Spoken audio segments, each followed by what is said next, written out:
pues ¿qué tal? Bueno, aquí estoy de nuevo.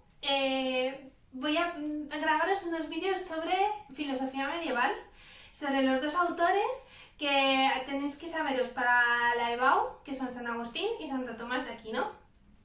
Ya sabéis que estoy preparando estos vídeos ahí en 20 minutos, o sea que repaso muy rápido de los autores, pero creo que os van a venir muy bien para, con los apuntes delante, tener a alguien que os vuelva a contar los hitos fundamentales de este autor. Bueno, pues lo primero que voy a decir brevemente es que la Edad Medieval, para que nadie se lleve engaño y confusión, empieza en el siglo II. No coincide en fechas con lo que sería el periodo histórico normal, porque para que en filosofía tomemos un cambio histórico, tenemos que ver un cambio de mentalidad. Y ese cambio de mentalidad viene por la aparición del cristianismo. Y según va cobrando una relevancia social y política, lógicamente también las élites intelectuales se enfocan a explicar y a dar sentido a la religión cristiana. Eso que había sido solo, o que se expandió de forma oral, empieza a tener un asentamiento, una argumentación, una contextualización escrita en autores como por ejemplo San Justino, que es de los primeros que lo hace. Bueno, empieza entonces en la Edad Medieval el movimiento que llamamos la patrística, que es donde tenemos a nuestro autor, el del que vamos a hablar en este vídeo, que es San Agustín de Hipona. La patrística justamente supone el primer asentamiento de la teología y dura bastante, dura hasta el siglo VII. En ese momento ya la Iglesia está configurada como institución y ya van a tener unos cánones, una ortodoxia muy marcada. Pero tened en cuenta que en el siglo I, II, III, IV, cuando escribe San Agustín, esto todavía no es así. Entonces estos autores se van a esforzar mucho por señalar la complementariedad entre fe y razón, que es uno de los grandes hitos y de los grandes temas de la filosofía medieval. Este tema no estaba en la filosofía antigua porque, como os decía, si bien es verdad que Aristóteles habla del primer motor o que Platón habla del demiurgo, no es una temática religiosa como tal, sino principios que son necesarios pues para hablar del problema de la participación o del origen del movimiento, pero como tal no hay una teología, ¿vale? En San Agustín sí. Vais a ver que esta pizarra que he hecho es de conocimiento, realidad y Dios, cómo Dios va apareciendo por todas partes, ¿no? Dios está en todos sitios, porque hay que pensar que en la mentalidad medieval esto era así. Ahora nuestra mentalidad es que, bueno, pues la religión puede tener un papel importante, pero a título más bien privado, ¿no?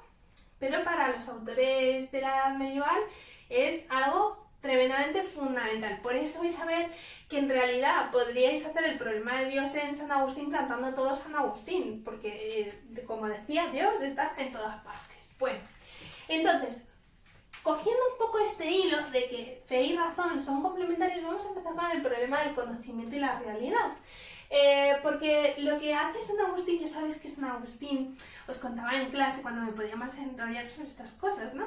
Que tiene una vida, pues el hombre fue de sitio en sitio, de ideología en ideología, desde el paganismo al escepticismo, al cristianismo, en fin, que bueno, era una persona curiosa cuanto menos.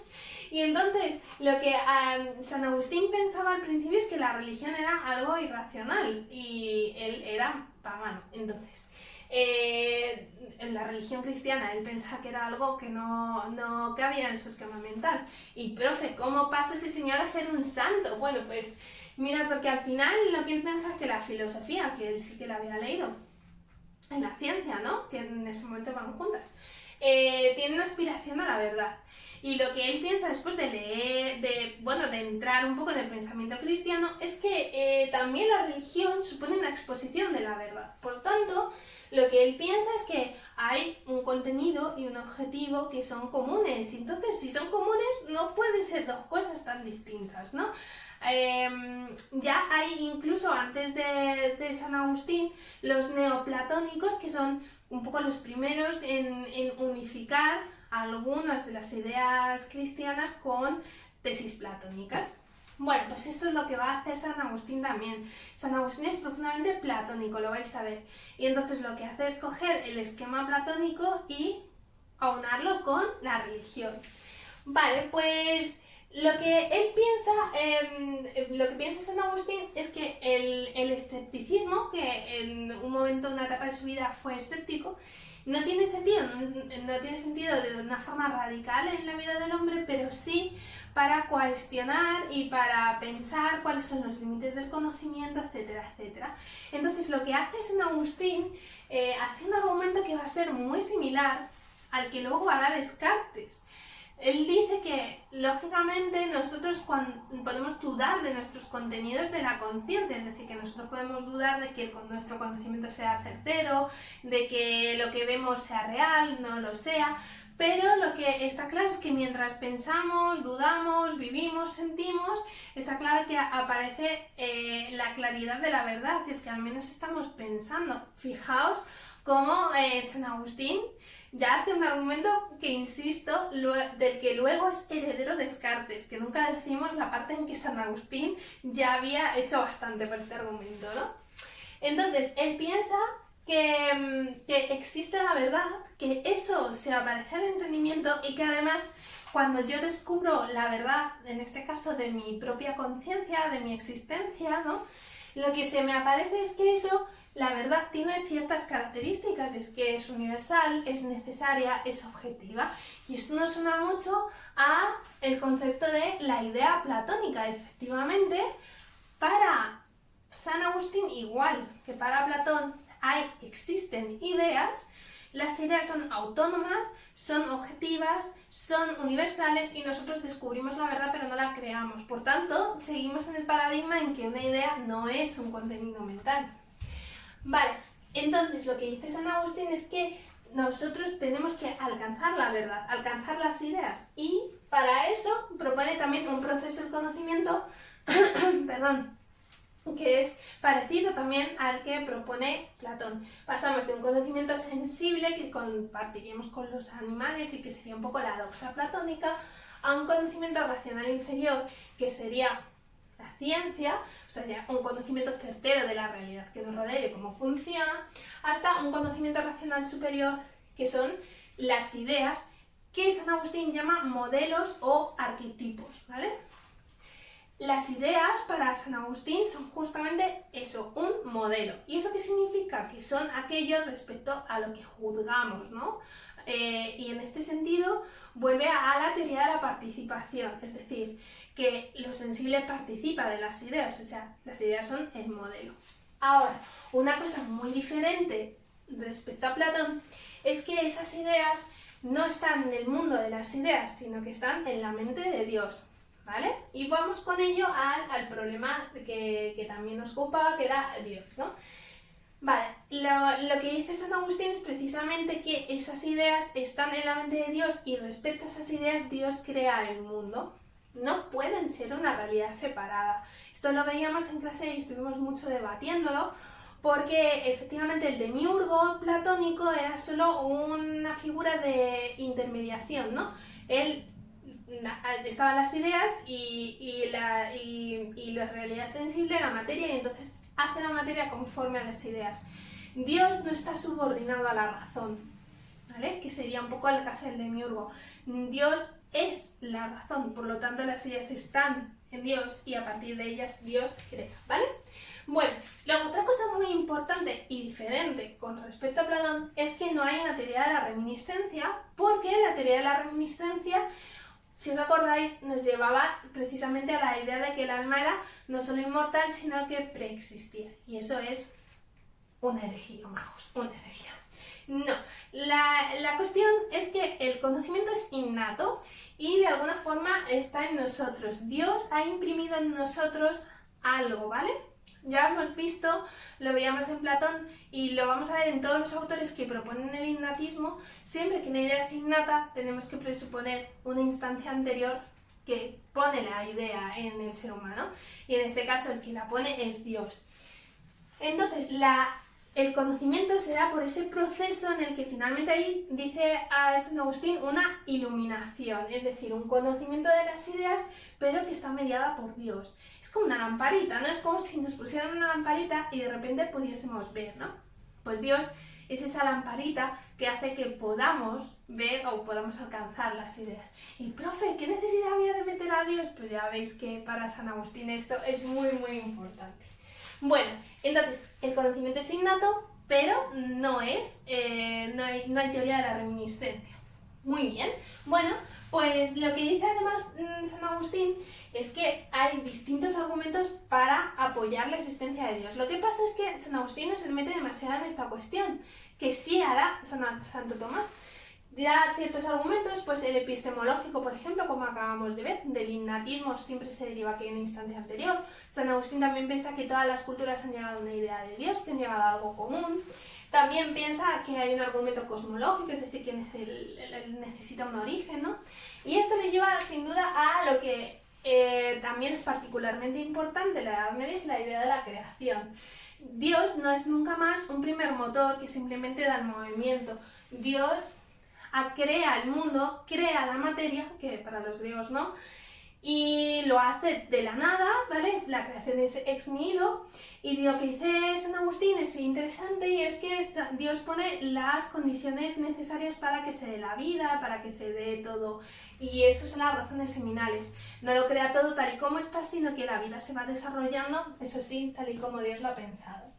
Esto también le lleva al problema del tiempo, que es una cosa muy de San Agustín, era muy bonito. ¿Os acordáis que San Agustín lo que decía era que el tiempo no se puede pensar como algo externo porque siempre lo pensamos como el pasado, el presente y el futuro, pero el pasado es algo que no es, que no tiene realidad, el futuro es algo que no es, tampoco tiene realidad porque no se está dando, y como tal entonces el presente sería una suma de irrealidades. Por lo tanto, lo que él piensa es que el tiempo es algo interno, que existe para nosotros mismos y que nos permite tener una idea de cómo es nuestra conciencia, ¿no? De lo que fue en el pasado, la esperanza del futuro, etcétera, etcétera. Vale, entonces el tiempo se empieza con Dios, se empieza con la creación. Aparte de eso no hay nada y Dios es, como decíamos, siempre causa suya, o sea, siempre se causa a sí mismo. La creación además es instantánea y es total, ¿vale? No es una creación continua por parte de Dios, sino que Dios crea una vez y ya está. Bueno, y ahora sigo en otro vídeo con lo que me queda de antropología ética. Bueno, sigo con San Agustín, pero antes de pasar a este bloque, una cosa que se me ha olvidado del anterior, y es que sí, claro, el conocimiento al final es una aspiración de conocimiento de las ideas, y las ideas están en la mente de Dios. Al final el objeto último del conocimiento es Dios mismo, aunque ese concepto es tan grande que excede de alguna forma la razón humana. De ahí lo de la complementariedad fe y razón, y aquella frase tan famosa de San Agustín, lo de cree para comprender y comprende para creer, ¿no? Porque sin la fe no podríamos tampoco llegar a ese objeto último del conocimiento, y la fe nos ayuda también a conocerlo porque es inasible en cierto sentido a la razón. Y bueno, y ahí termino, que esto se me había olvidado. Bueno, voy entonces ahora con la parte de antropología ética política, y vamos a tener en San Agustín una estructura parecida a la platónica, en el sentido de que tenemos un dualismo, alma-cuerpo, y la relación entre alma y cuerpo es igual de conflictiva que era en Platón, ¿vale? Es verdad que lo que hace San Agustín es decir que el alma tiene la facultad de la memoria para poder realmente tener conocimiento, realmente el entendimiento para llegar a las ideas y a Dios mismo, y la capacidad sentimental. Esto es muy importante en San Agustín, la voluntad, ¿vale? Entonces, la voluntad y la capacidad sentimental es la que va a llevar al principio moral universal, que es el amor. Y algo más del alma, y es que a San Agustín decía que el alma era inmortal, os lo he dicho en el vídeo anterior, pero no eterna como pensaba Platón, no transmigra ni nada así, sino que es creada. Y ahí os decía que San Agustín oscila un poco entre la tradición creacionista de que Dios crea el alma una vez está concebida en el cuerpo de la mujer, y también el tradicionalismo, que es que el alma es de alguna forma hecha por los padres, ¿no? Pues por las dos personas. Bueno, oscilaba un poco San Agustín entre esas dos corrientes, que son las principales de la Edad Media. Bueno, y entonces, el problema de la ética y de la antropología nos lleva a una pregunta que también es muy típica de la Edad Media, y sí, que es cómo explicar el problema del mal, o sea, por qué existe el mal en el mundo, cómo eso cuadra con la perfección de Dios, ¿no? Y bueno, pues entonces ahí San Agustín lo que dice es que el mal lo lleva el hombre, es decir, lo genera el hombre, no lo genera, o sea, realmente está como inherente a las acciones humanas, y habla, por un lado, de un cierto mal físico, que os decía que es algo que también hereda de la tradición griega, es que la materia tiene en sí misma un componente de negatividad, no se moldea bien y termina, o sea, no puede ser nunca un arquetipo o un modelo, ¿vale? Porque está desencarnado. Es como el Demiurgo hacía, o sea, intentaba que la materia sensible se pareciera a las ideas, pues que la materia no deja, por un lado, que el componente material impide que sean las ideas mismas. Entonces, bueno, viene un poco de esa idea también.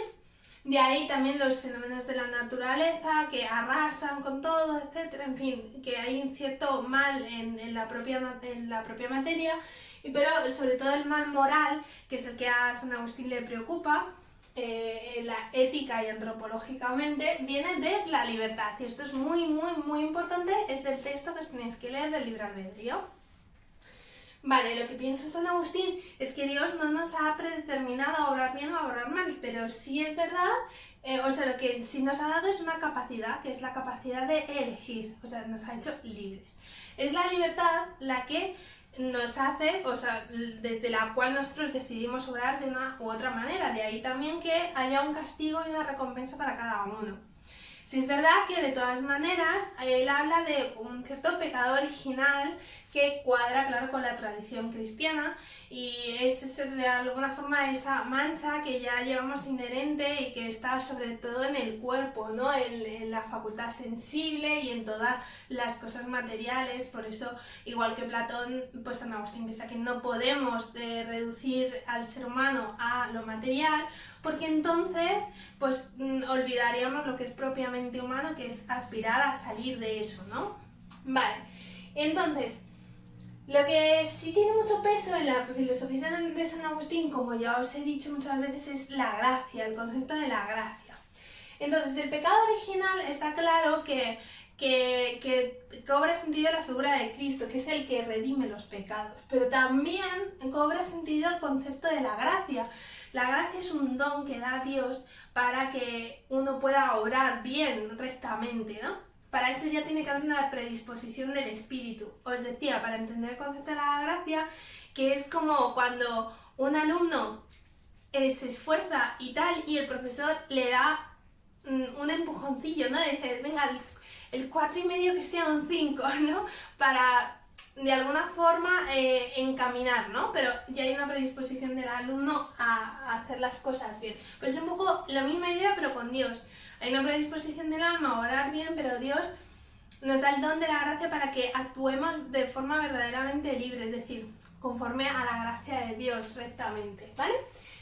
Ahora, de la capacidad sentimental nace el amor, y el amor es lo más importante para San Agustín y para todo el cristianismo, ¿no? Realmente el amor sería el concepto, o sea, el principio ético fundamental.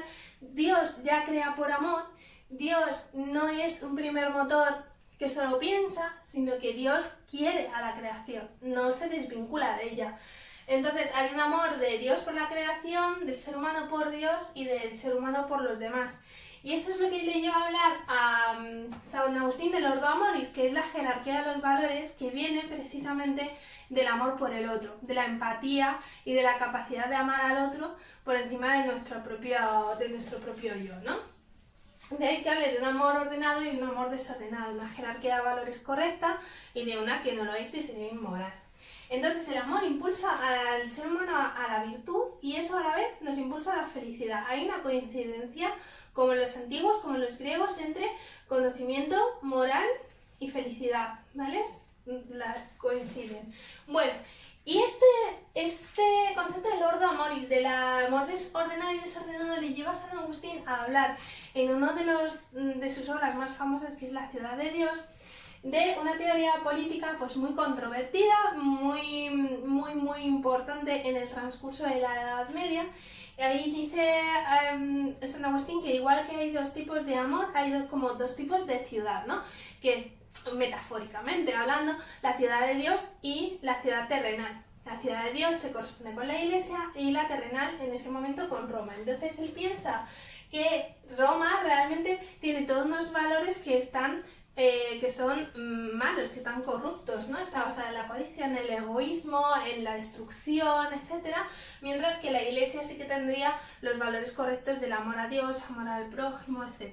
Bueno, entonces esto le lleva a una visión de la historia en la que hay un enfrentamiento entre estas dos ciudades. Y claro, ¿cuál tiene que prevalecer? Pues por supuesto la ciudad de Dios, que es la Iglesia. Entonces, lo que él piensa es que la historia es teleológica, es decir, tiene un fin, que es que la Iglesia se sobreponga o de alguna forma el Estado sea cristiano, porque los valores positivos son los del cristianismo. Luego, si el Estado quiere tener unos valores correctos, debe ser un Estado cristiano. Teológico, porque precisamente es la ciudad de Dios la que tiene que prevalecer. Y providencial, porque el ser humano es movido por Dios para alcanzar esa historia o ese fin de la historia, que en San Agustín, bueno, pues parece todo el Apocalipsis, es decir, como un fin de la historia y un momento de supremacía del poder espiritual, es decir, de un Estado cristiano. Es verdad que los cristianos están obligados a obedecer al Estado y a las instituciones porque socialmente son necesarias, pero las instituciones y el Estado debería ser cristiano para tener unos valores que sean correctos y buenos, para que sea justo. Bueno, y hasta aquí San Agustín de Hipona. Creo que me pasó un minutillo, pero bueno, me perdonáis, ¿vale? Un besito.